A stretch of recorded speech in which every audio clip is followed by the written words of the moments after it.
Hoje nós vamos conversar um pouquinho sobre o Espírito e as conectividades que eles trazem e que facilitam o movimento sinérgico da nossa matéria. São bilhões e trilhões de organelas celulares no movimento sinérgico dos nossos corpos se movimentando a favor da vida. Ora elas se desenvolvem, multiplicam-se aos milhares. Entender que todo esse movimento agrupado de consistência, eles vêm nos revelar que o comando não é só central, via cerebral, mas que esse comando vem logo de cima, de conectividades ocultas, e quando nós na carne não enxergamos. A luz do sol penetra o nervo óptico através da visão dos nossos olhos. Esse é um fluido que nós não enxergamos, o trabalho dele dentro do nosso globo ocular, mas está em movimento de energias de fora para dentro. E nós apenas sentimos por causa da inervação que nos traz as respostas frente àquilo que nós analisamos, que é diferente de apenas olhar.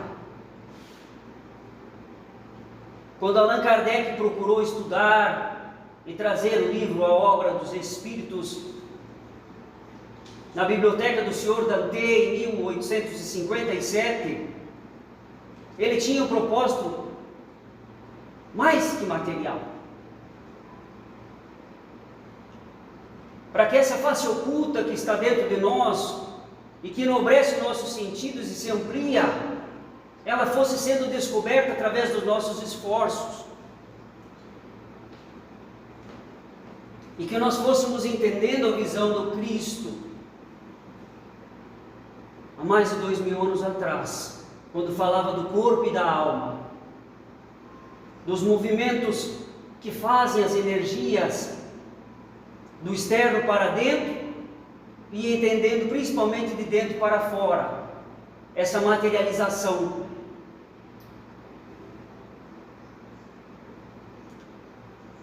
Por que eu falo em materialização? Porque uma coisa é o espírito que foge da matéria, outra coisa é a materialidade do ser. Um corpo formado de conexões e massa, e um outro corpo que nos traz a conectividade entre o espírito e a matéria, que é o perispírito, o qual nós estudamos nessa casa. A atração química que se forma entre os seres, as antipatias muitas vezes que se formam no desenrolar da caminhada. Do que somos formados materialmente, em consequência do que? Como se formam esses mecanismos que trazem essas descargas neurológicas, sentimentais, muitas vezes desagrupadas, desarranjadas para a matéria. De que forma? Uma gastrite se formando no estômago nervoso. Na ansiosidade, um cortisol que aumenta os níveis da pressão. E a ocitocina banhando uma mãe, banhando a felicidade no ser, que é o hormônio do amor. Mas na página 94, os Espíritos vão nos explicar de que é formado esse corpo, senão do fluido cósmico divino, ao qual os Espíritos que têm a companhia do divino vão lá e pegam essa matéria e o néctar e transformam numa outra matéria, dando base a tudo que nós conhecemos aqui, por matéria biológica. E a todos os perispíritos de todos os espíritos presentes. Essa alma que se transforma em luz, se modifica a cada olhar. Por que nós estamos estudando esse corpo semimaterial? É porque nele está a razão da alma. A alma se comunica com ele o tempo inteiro para que a nossa matéria impulsiva receba essas energias. Como é que a alma iria evoluir na Terra se ela é imaterial? Ela precisa de uma conectividade.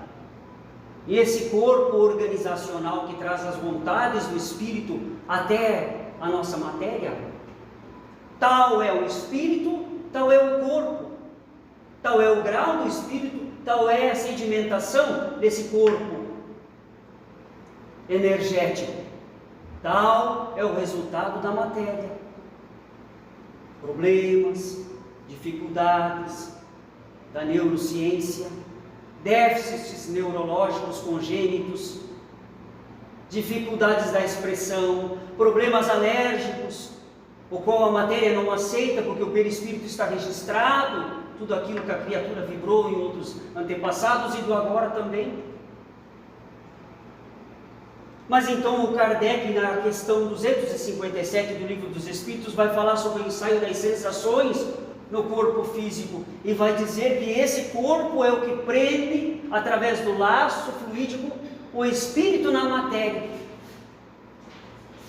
Cessou a vitalidade deste corpo ao desencarne momentâneo ou projetado, ou programado ou antecipado. Então o objetivo desse corpo semimaterial, que conecta tudo aquilo que nós sentimos, porque tudo aquilo que as sensações do corpo se transformam em frio, calor, tudo aquilo, medo, ansiedade, está direto nesse corpo. É o qual a objetividade dá molde para a matéria, trazendo os traços fisionômicos, a participação. Aí pergunto, mas por que os gêmeos então? Se esse corpo dá um traço fisionômico, e se nenhum corpo desse é igual ao outro, nasceram gêmeos. Criaturas afins, simpáticas. Tantas vidas passadas juntos, o amor resplandecente, em momentos se agrupam. Os perispíritos desiguais, há uma média de matéria, um princípio, mas a transformação molecular dele modifica o formato. Mas então por que o formato parecido e quase siameses iguais?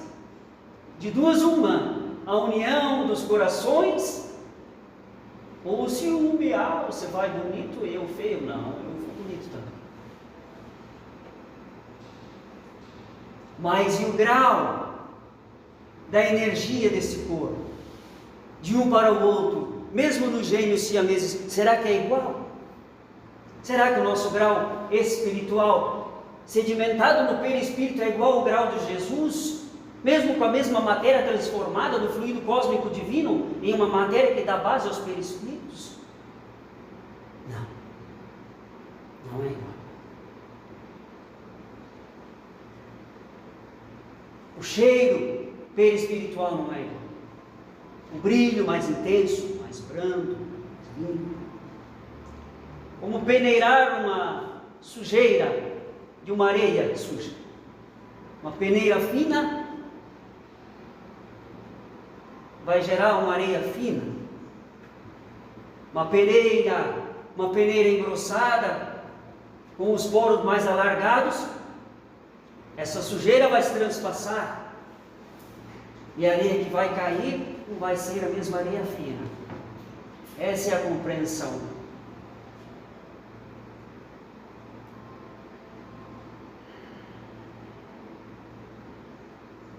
Então, quando nós desencarnarmos, os nossos depósitos ficam, sobe-se as energias vibrantes, latentes, a criatura vai encarnar, absorve, traz os traços fisionômicos. Simples. É uma lógica, porque meio haveria de ser, mas essa conectividade vem da alma. Então se traz aquilo que se foi, e não tem como burlar isso perante Deus. Porque esse perispírito, aos olhos da espiritualidade, é uma vitrine viva. É por ele que nós somos analisados e distinguidos cada qual, pelo cheiro, pelo brilho, pelas marcas perispirituais, aquelas que o judaísmo falava, as manchas, está nos evangelhos.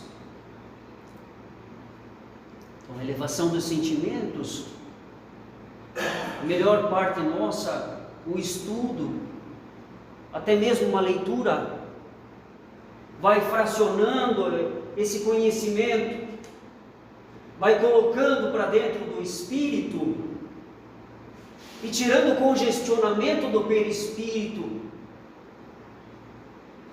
vai facilitando a obra da alma em relação ao corpo, veículo de informação neuromuscular, neurológica, científica, para o imaterial.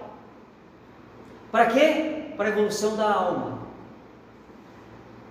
Nós temos via cerebral uma névoa que encobre, é por isso a peneira. Ora nós estamos bem, essa peneira se abre e você sente os fluidos da alma entrando no perispírito e o corpo recebendo. Via descarga quase direta, instantaneamente, dependendo do grau do sentimento. Mas quando nós não estamos bem, será que essa peneira não fechou os poros? E essa luz que resplandece em algum momento do espírito, ela fica restringida, como um pulmão restringe quando nós estamos ansiosos. A pleura pulmonar, ela se constrange, e aí a pessoa fica sem ar.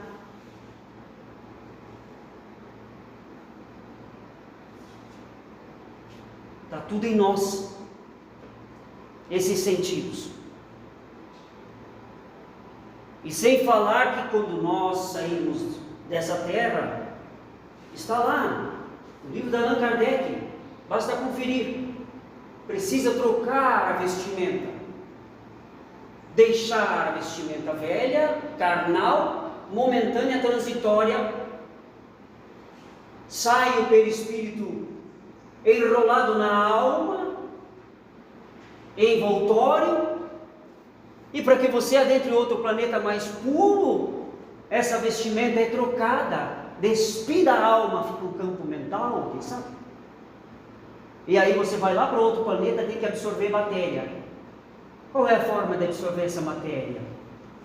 Senão a alma preparada para tal. O médico não pega um bisturi se nos prepara. E não vai sair a cirurgia correta. Então Allan Kardec vem e diz, esse preparo não seriam as provas, não seriam as dificuldades, mas por que, espíritos nobres, essas dificuldades que atormentam os seres aqui na terra, crianças, mortes coletivas, injustiças para alguns, infortúnios para outros, sabedoria para alguns só.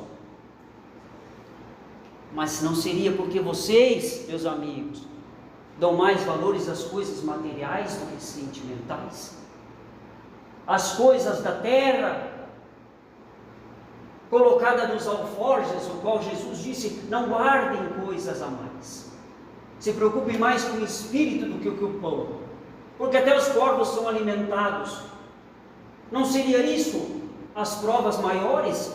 Porque a parte material opera mais na criatura materializada, em consequência da falta de fé ainda não alcançada adequadamente, do que as coisas espirituais.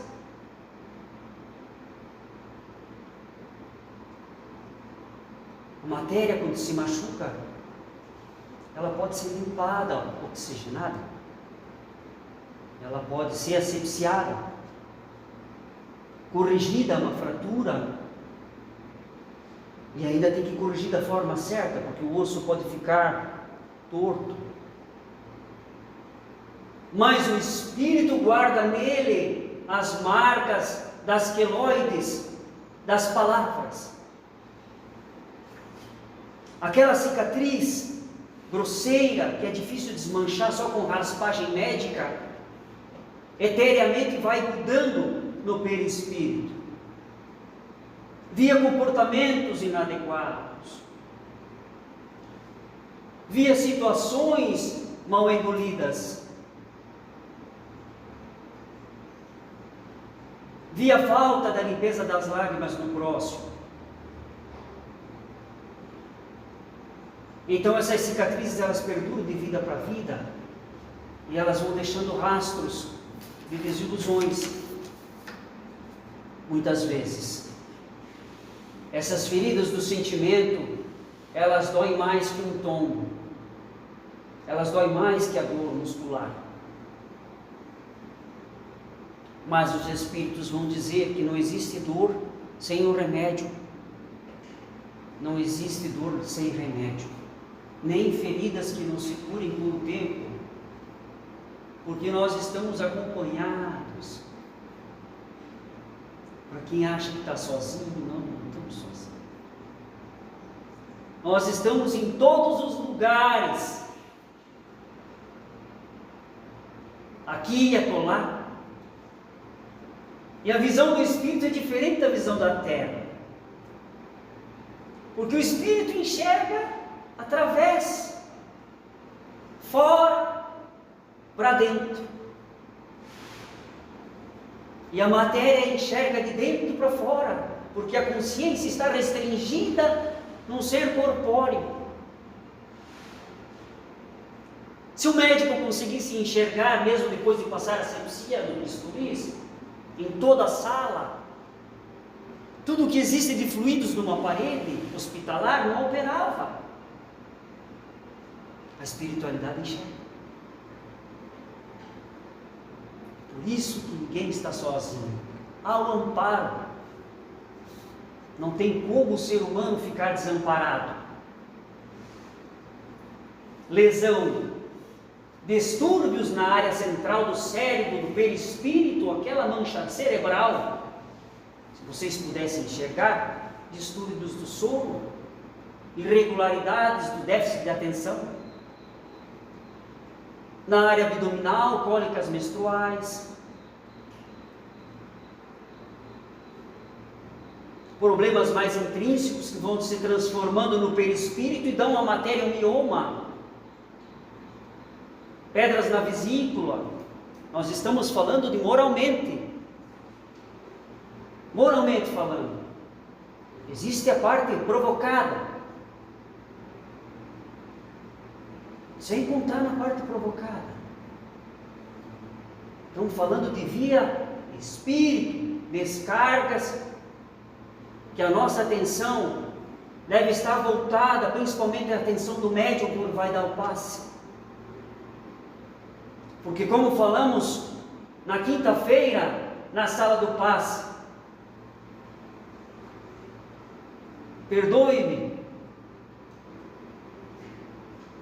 mas é o perispírito ali, e a atenção via mediúnica, perispírito com perispírito, e muitas vezes os médicos preocupados com o corpo, com o que ocorreu. As moléculas estão ali vibrantes, precisa tocar, basta pensar, é via direta, não precisa luzes, a luz é da consciência, do espírito vivo, intermédio das mãos carnosas, que despedem os feixes luminosos que os próprios médiuns não enxergam. A humanidade não enxerga o pensamento viajante, da boca ferina, da língua grossa, das más intenções. E nos pulmões essa marca,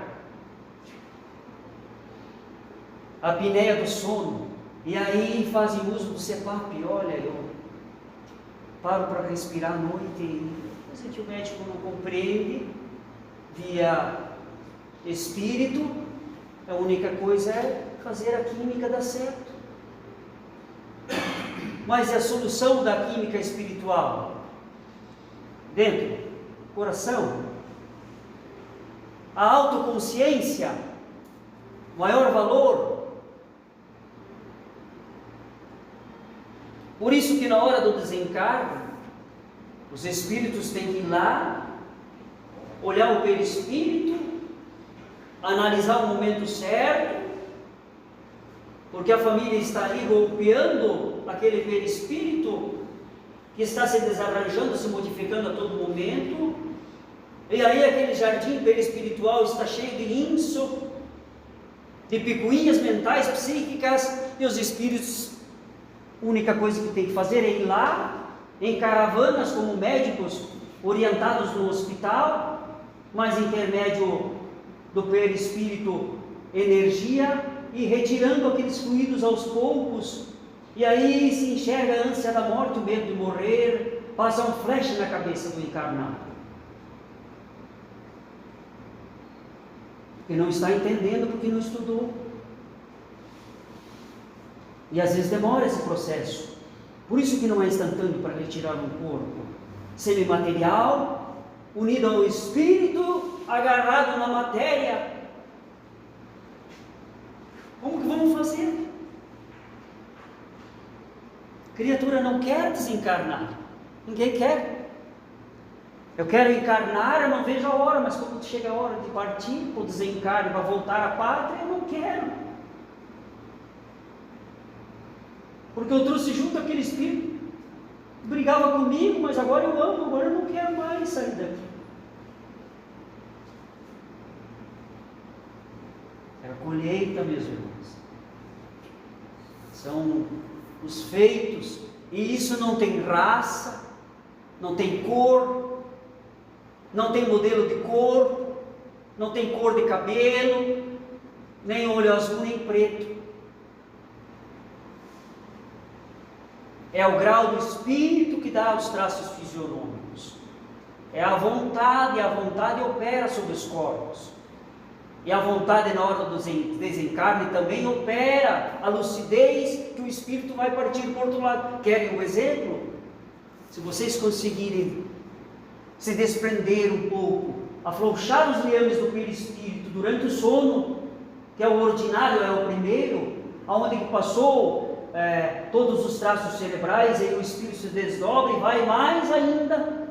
Se vocês conseguirem dominar o sonho o tempo inteiro, vocês conseguirão saber o que é estar do outro lado do espírito, porque vocês dominarão onde vocês vão, vocês dominarão a volta para onde vocês têm que ir, voltar, dominarão os passos perispirituais, vocês volitarão para onde vocês quiserem, em liberdade, porque não muda nada.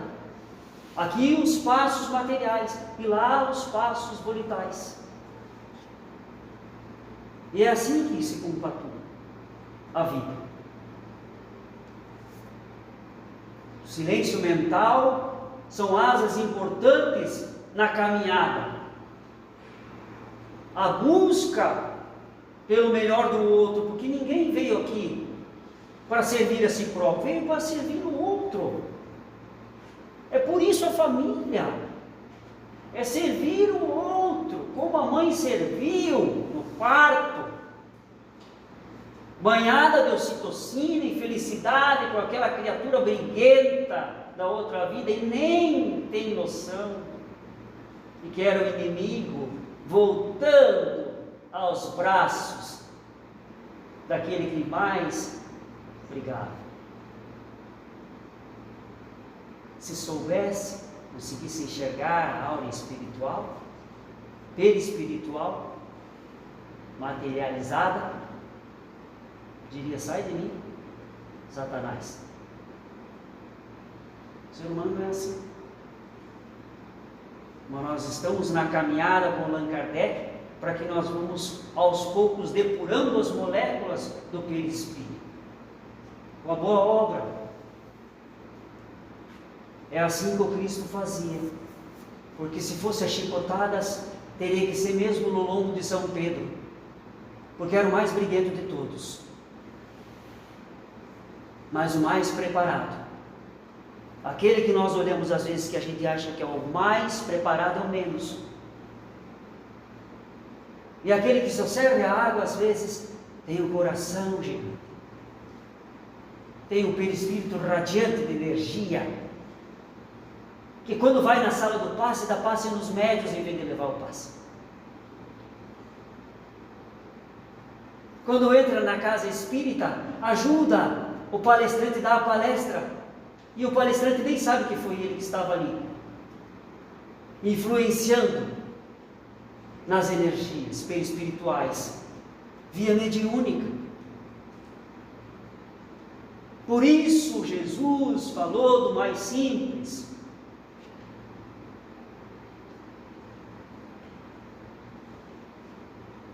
Desde os corvos são alimentados. Imagine o ser humano. Corpos e corpos necessitados. Mas a ilusão dos traços da matéria atrai o homem para o poder, é claro. É o que nós temos, é palpável. Tudo que é palpável é mais fácil ao meu alcance. Mas então eu ludibrio meus olhos com a beleza. Para que a beleza na terra? Diversos tipos de beleza. Uma para ser respeitada, outra para serem atraídos, porque se não fosse a beleza, quem queria quem? Espírito não tem cor, não tem sexo, não tem beleza, tem que ter matéria. Um dia não vai haver matéria. Perispíritos se unem, se transformam, evoluem num campo mentalizado, e esse perispírito aí não é quase mais material, porque a alma já tomou conta e os sentidos se ampliaram tanto que consegue tirar o néctar divino, o fluido cósmico universal e voltar como os espíritos evoluídos para ajudar no auxílio terreno.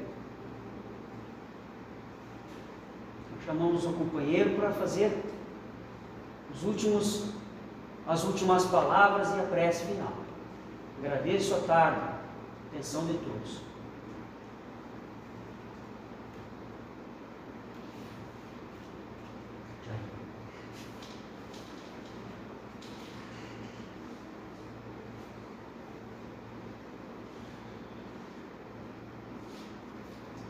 Vamos pedir humildemente a Jesus, né? Continue sempre a nos iluminar, principalmente as criaturas que trazem esse trabalho de repassar as informações mais profundas do nosso plano. Tão necessitado devido ao grau de evolução no qual ele comporta, no qual todos nós estamos inseridos. Almas jovens que erraram muito em experiências passadas e aqui estamos, nesse processo de aprendizado novamente ou de ressignificação dos nossos erros transados. Que a mensagem de Jesus sempre ecoe através das pessoas equilibradas que se preocupam não somente com o material, mas com aquilo que alimenta as nossas almas, para que as nossas almas subam, conheçam, interajam e vivam em mundos muito mais diáfanos do que este. E é a informação, é o conhecimento que nos faz nascer a nossa alma, as asas dessa subida. Pai, obrigado pela tarde, obrigado pela palestra do nosso amigo Alexandre, e que possamos contar com o apoio e a presença dos amigos espirituais para o restante